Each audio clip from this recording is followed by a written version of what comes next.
अनुराधा की सास शोभा ने सुबह सुबह मजदूर को बुला लिया। ये देखकर अनुराधा घबरा गई। माँ जी, ये सब क्या हो रहा है? आप ये रसोई तुड़वा क्यों रहे हो? सिम्मी बहू की अब से यही मर्जी है तो इसमें मैं कुछ नहीं कर सकती।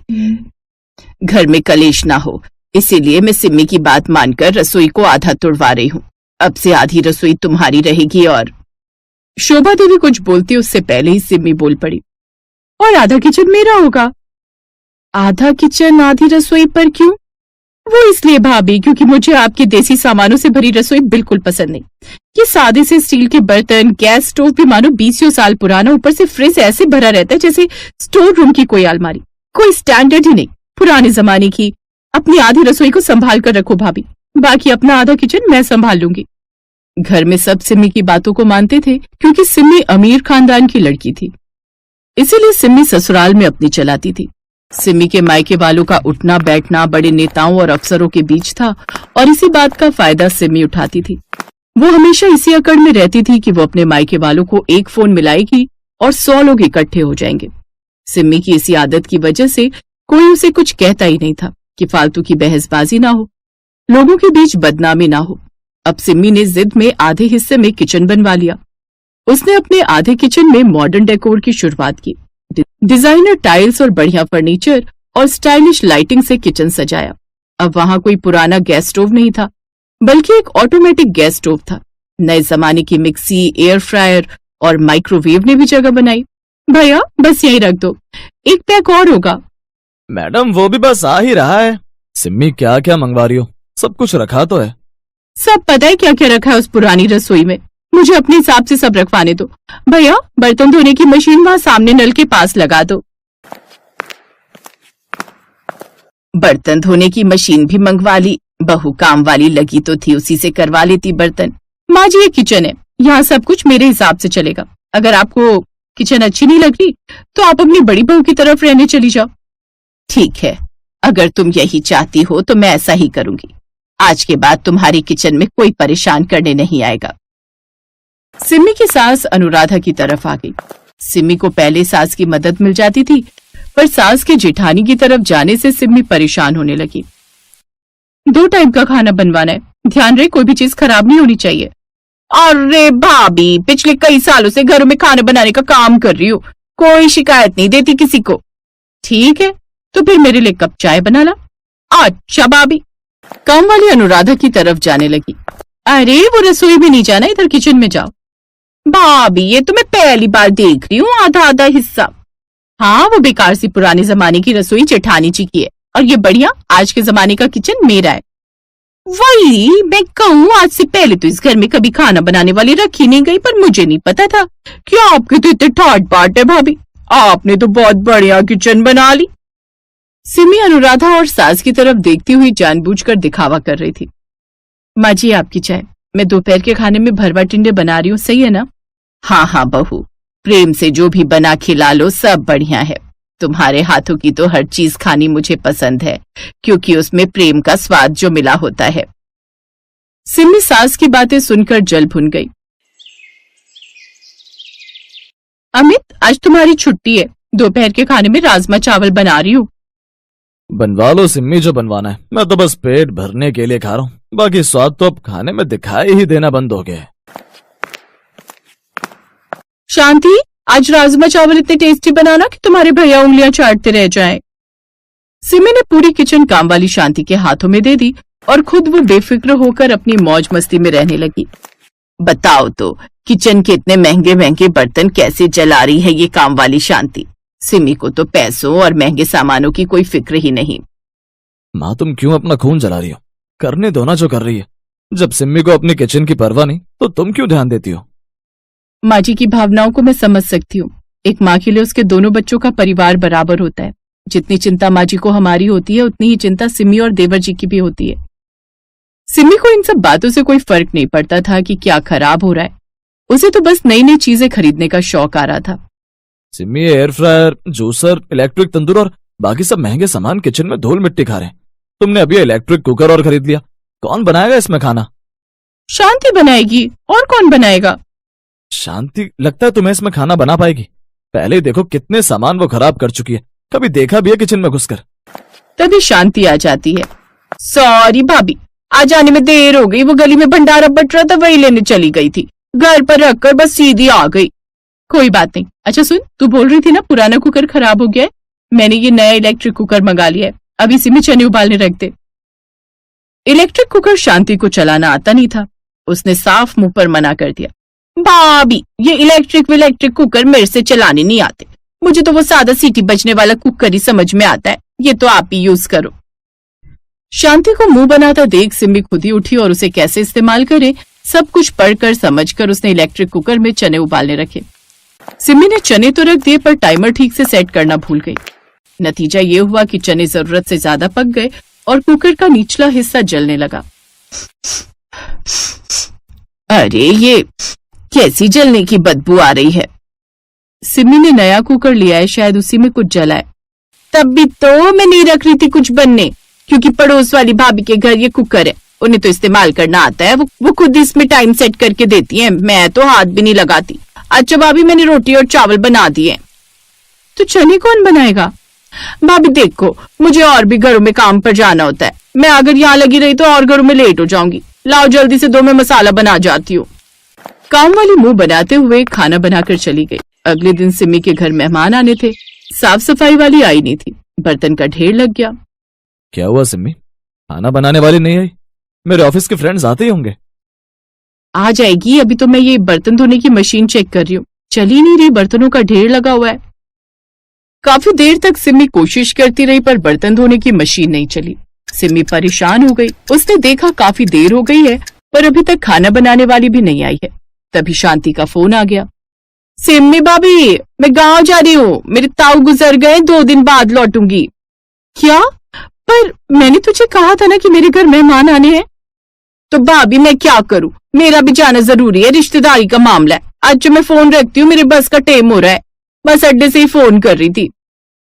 एक तरफ सफाई और ढेरों बर्तन का काम था, दूसरी तरफ रसोई में खाना बनाना था। अनुराधा और शोभा सिमी की परेशानी को समझती हैं और तुरंत दोनों उसकी मदद के लिए किचन में आ जाती हैं। लाओ बहू, जो भी सब्जी बनानी है मुझे दे दो, मैं काट देती हूँ। बर्तन मैं धो रही हूँ, तब तक तुम बाहर का समेट लो। थैंक यू माँ जी, थैंक यू भाभी। सारी लड़ाई झगड़ा भूलकर आज सिमी की सास और जेठानी उसकी मदद के लिए पास खड़ी थी। सिमी को उस दिन एहसास होता है कि घर में जितनी मर्जी बंटवारे हो जाए पर रिश्तों में बंटवारे कभी नहीं होते। परेशानी के समय पूरा परिवार सिमी के साथ खड़ा था। सिमी ने उसी दिन फैसला लिया कि वो अपनी गलती को सुधारेगी। माँ जी, भाभी, मुझे अपनी गलती का एहसास है, मुझे आधा किचन नहीं चाहिए। मैंने गलती की थी किचन और रसोई को आधा आधा बांटकर। क्या मैं फिर से आपकी रसोई में आ सकती हूँ? कैसी बातें करती हो सिमी, ये रसोई कल भी तुम्हारी थी और आज भी तुम्हारी है। मुझे खुशी है बहू कि तुम्हें अपनी गलती का एहसास है। सुबह का भूला शाम को घर आए तो उसे भूला नहीं कहते। दोनों बहुएं मिलजुल कर रहो, मैं तो बस यही कामना करती हूँ। जीती रहो, सदा खुश रहो।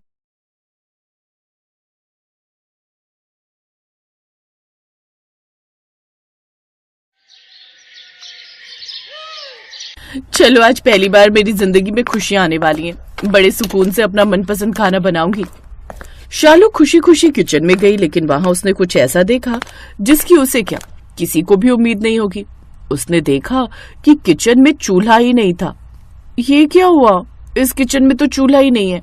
बिना चूल्हे के मैं खाना कैसे बनाऊंगी? इन लोगों को लगा होगा कि मैं बिना चूल्हे के खाना बना ही नहीं पाऊंगी। अब देखो मैं क्या करती हूँ। शालू ने सभी हरी सब्जियों को अच्छे से काट लिया। चलो, ये तो डाइटिंग वाला खाना बनकर तैयार हो गया, लेकिन इसे खाएंगे किसके साथ? अब इन लोगों को लग रहा होगा कि रोटी बनाने के लिए तो चूल्हे की जरूरत पड़ेगी ही, लेकिन उसका भी इलाज है मेरे पास। शालू तुरंत बाहर बाजार में गई और वहां से ढेर सारी ब्रेड खरीद कर ले आई। सासू माँ, ससुर जी, आदित्य, आ जाइए, खाना लग गया है। ये सुनकर तीनों हैरान हो गए, क्योंकि तीनों एक ही कमरे में बैठे थे और अपनी बहू की हार का इंतजार कर रहे थे। क्या आप लोगों ने भी वही सुना जो मैंने सुना? हाँ, मैंने भी वही सुना, लेकिन मुझे एक बात समझ में नहीं आ रही है कि उसने बिना चूल्हे के खाना आखिर बनाया कैसे। ये तो हमें बाहर चलकर ही पता चलेगा। तीनों बाहर खाने की टेबल पर आए तो देखा हरी भरी सब्जियों से बना हुआ मसालेदार सलाद और कुछ ब्रेड रखी हुई थी। अरे यार, मेरा तो ये भी प्लान काम नहीं किया। चलो कोई बात नहीं, कम से कम इसी बहाने अब दोनों सास बहू लड़ेंगी तो नहीं, चूल्हे की वजह से। वैसे बिना आग का इस्तेमाल करके बना हुआ ये खाना भी बहुत स्वादिष्ट लग रहा है और ये हमारे लिए हेल्दी भी है। लेकिन ऐसा आखिर हुआ क्यों था? क्यों आखिर उस घर में बिना चूल्हे वाली रसोई बनाने की जरूरत पड़ गई? और क्या अब उस रसोई में कभी भी चूल्हा नहीं जलेगा? ये जानने के लिए हमें कहानी में थोड़ा पीछे चलना होगा। शालू पहली बार ब्याह कर जब अपने ससुराल आई तब वो अपने साथ एक बहुत ही शानदार चूल्हा लेकर आई। देख बहू, पहली बात तो हम दहेज के सख्त खिलाफ हैं, लेकिन फिर भी तू चूल्हा लेकर आई है तो इसे चुपचाप स्टोर रूम में रख दे, क्योंकि किचन में तो वही चूल्हा इस्तेमाल होगा जो मुझे दहेज में मिला था। ठीक है सासू माँ, इसमें कौन सी बड़ी बात है। जब तक वो चूल्हा चल रहा है तब तक उसे चलाएंगे, जब वो खराब हो जाएगा तब मैं अपना वाला चूल्हा निकाल लूंगी। शालू ने अपना चूल्हा स्टोर रूम में रख दिया और किचन में जाकर अपनी सास के चूल्हे पर खाना बनाने लगी। खैर, शालू खाना बनाकर जब टेबल पर लाई तो वहां पर उसके सास ससुर आदित्य सब पहले से ही बैठे थे। बहू, तेरी माँ ने तुझे खाना बनाना नहीं सिखाया था क्या? इतना वक्त लगता है खाना बनाने में। सासू माँ, आप मुझे कुछ भी कह लीजिए, लेकिन मेरे मायके वालों को कुछ भी कहने की जरूरत नहीं है। और खाना आपके चूल्हे की वजह से देर से बना है, इतना धीरे धीरे जलता है कि पूछो ही मत। इतने स्लो मोशन में तो राघव भी डांस नहीं करता। तू क्या हे कर रहा है? वो मेरे चूल्हे को बुरा कह रही है और तुझे हंसी आ रही है। अरे तो उसमें बुरा मानने वाली क्या बात है? बहू बिल्कुल सही तो कह रही है। तुम्हारा चूल्हा बहुत पुराना हो चुका है, कई बार तो उसे रिपेयर करवा चुके हैं, अब उसे स्टोर रूम में रख दो। शाम को उसके ससुर ने कहा, अरे बहू, जरा चाय बना दोगी क्या? ससुर जी ऐसे क्यों बोल रहे हैं? आपको तो मुझे आदेश देना चाहिए, मेरा भी चाय पीने का मन है। मैं हम तीनों के लिए चाय बना देती हूँ, सासू माँ को भी बुला लीजिए। शालू किचन में गई, चाय का बर्तन गैस पर रखा और चूल्हा जलाने की कोशिश करने लगी, लेकिन गैस जलने का नाम ही नहीं ले रही थी। तभी अचानक किचन में गैस की महक आने लगी। सासू माँ के चूल्हे से तो गैस लीक हो रही है और चूल्हा जल भी नहीं रहा है। कभी कभी मन करता है इसे उठाकर कबाड़ में फेंक दूं। तभी वहां पर उसकी सास टपक पड़ी। क्या कहा तूने? मेरे चूल्हे को तू कबाड़ में फेंक देगी? खबरदार जो आज के बाद मेरे चूल्हे के बारे में कुछ भी कहा तो। सासू माँ, ये चूल्हा अपना दम तोड़ चुका है, जलने का नाम ही नहीं ले रहा, तो मैं क्या करूं? आप ही देखिए, गैस की महक आ रही है, कहीं से आपका चूल्हा लीक हो रहा है। उन दोनों की आवाज सुनकर वहां पर शालू का ससुर भी पहुंच गया। अरे क्या हो गया? क्यों लड़ रही हो तुम दोनों बच्चों की तरह? देखिए ना आपकी बहू हमारे चूल्हे के बारे में क्या कह रही है। कह रही है कि चूल्हे को वो बाहर कबाड़ में फेंक देगी। पिताजी, आप ही देखिए ना, गैस की महक आ रही है और चूल्हा जलने का नाम ही नहीं ले रहा है। मैं जाकर अपना चूल्हा रख देती हूँ और इस चूल्हे को स्टोर रूम में रख देती हूँ। अच्छा, मैं भी तो पुरानी हो गई हूँ, मैं भी लीक करने लगी हूँ कहीं ना कहीं से, तो मुझे भी उठाकर तुम लोग स्टोर रूम में रख दो और कहीं से नई नवेली सास ले आओ। तुम तो बात का बतंगड़ बना रही हो। ठीक है, मैं तुम्हारा चूल्हा अभी रिपेयर करवा कर लाता हूँ।